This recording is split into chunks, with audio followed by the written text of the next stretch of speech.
2020 vai ser o ano que a igreja nunca mais será a mesma.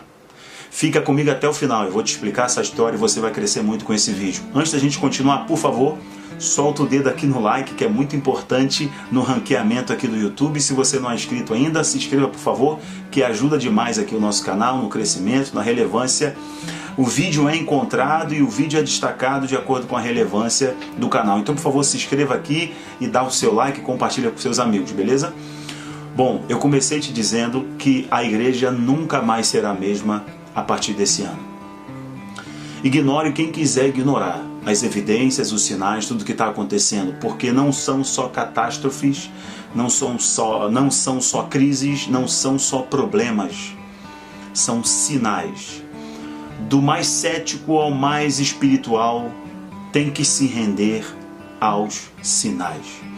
Os sinais estão diante de nós, nós estamos diante dos sinais. Há um tempo Deus tem falado para a humanidade parar, há um tempo Deus tem falado para a igreja: para, reavalia, pensa. Há um tempo a natureza tem gritado: para. Há um tempo o mundo espiritual tem gritado para todos nós: parem, revejam, analisem, pensem, olhem para si, olhem para fora, olhem para o outro, olhem para o alto novamente. E eu quero dirigir esse vídeo não só para as pessoas que estão chegando no canal, não são cristãos, não tem nem religião, ou talvez você esteja dizendo que é ateu. Esse vídeo é dirigido a você, mas também é dirigido à igreja, que eu faço parte, a igreja de Cristo na face da terra. É impossível a gente negar que os sinais da volta eminente de Jesus estão aí. Mas entenda uma coisa, eu não vim falar de escatologia, eu vim falar sobre a igreja. Eu comecei esse vídeo dizendo que 2020 será o ano que a igreja nunca mais será a mesma. A história da igreja é dividida em 6 períodos, basicamente. Eu quero fazer só enumerar para vocês esses 6 períodos para a gente poder refletir sobre alguma coisa. O primeiro período é chamado de período apostólico, a era apostólica, a era dos apóstolos.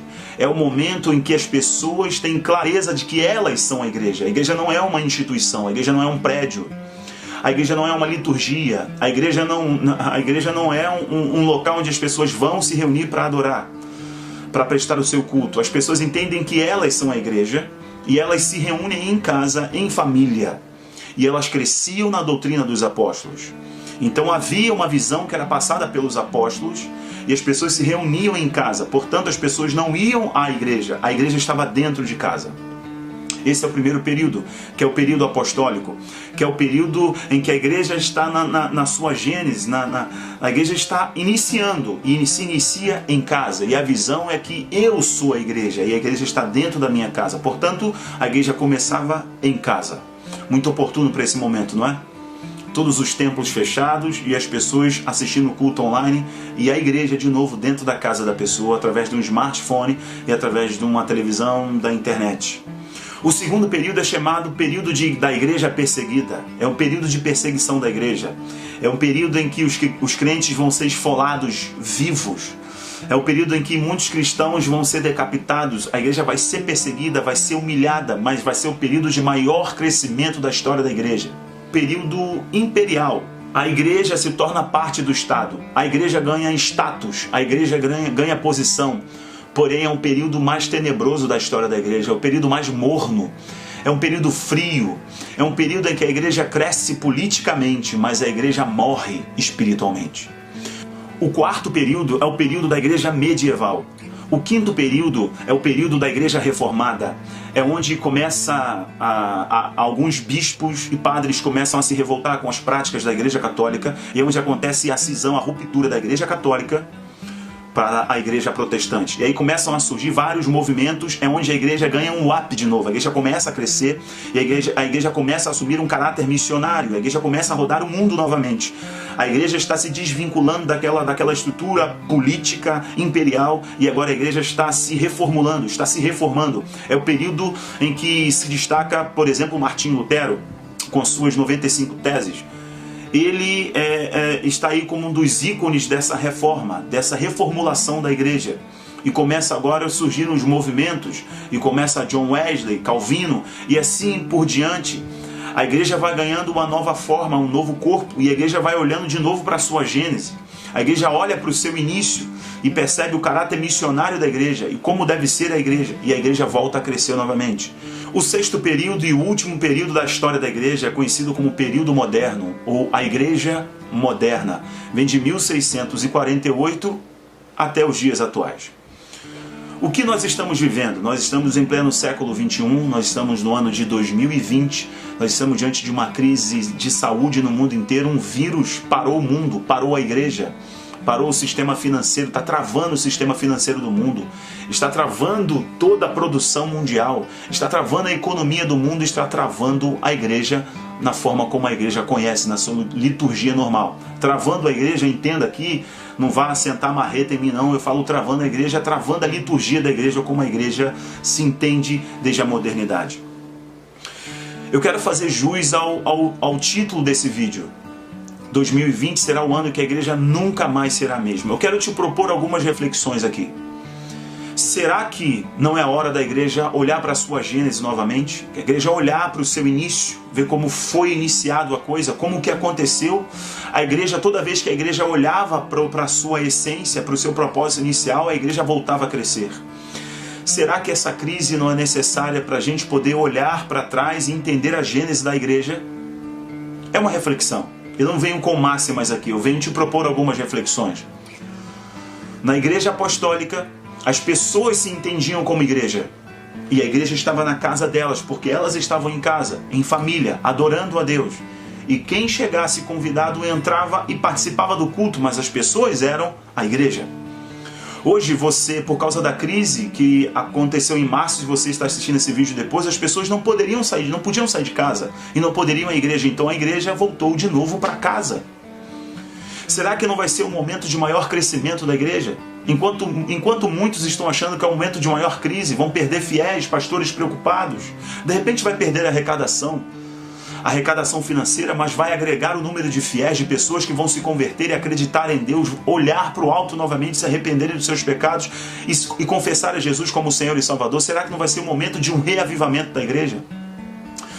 Será que a partir de 2020 a igreja não vai começar a entender que ela precisa ser missionária novamente, que ela tem que sair novamente? E será que a internet não vai ser um instrumento para a igreja potencializar-se nisso? Eu estou lançando algumas reflexões para você pensar junto comigo e você analisar junto comigo. Existem muitos pastores que negligenciaram a forma da comunicação. O dinheiro mudou, a comunicação mudou. As relações entre as pessoas mudaram, a forma como a pessoa se vê e se expõe também mudou. Porque as redes sociais estão aí e muitas igrejas criticavam, ignoravam. E inclusive taxavam de moderninha demais, contemporânea demais as igrejas que estavam atuantes, fervorosas nas redes sociais.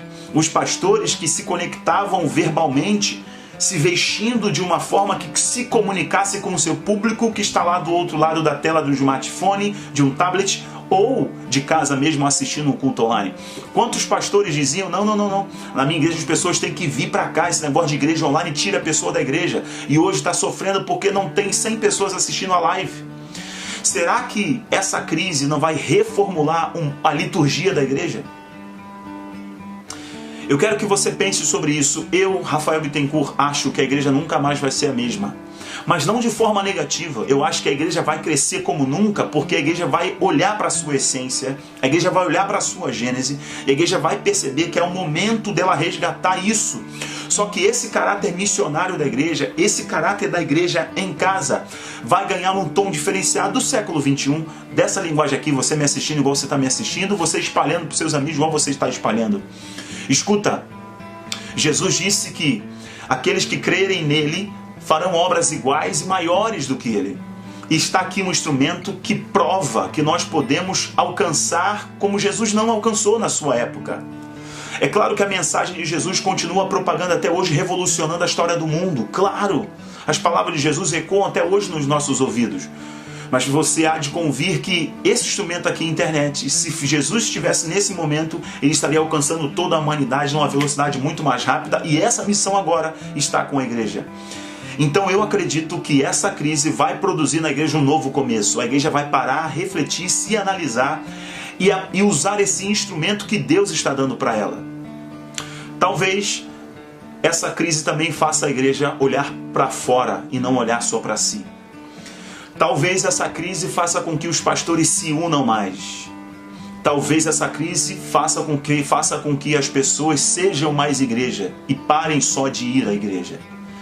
Ir à igreja não significa nada, ser a igreja significa tudo. Talvez essa crise vai ser o ano que a igreja nunca mais vai ser a mesma, ou seja, você nunca mais será o mesmo. Por favor, compartilhe esse vídeo, deixa teu like aqui, se você não é inscrito, se inscreve ainda, que Deus te abençoe. Fique na paz.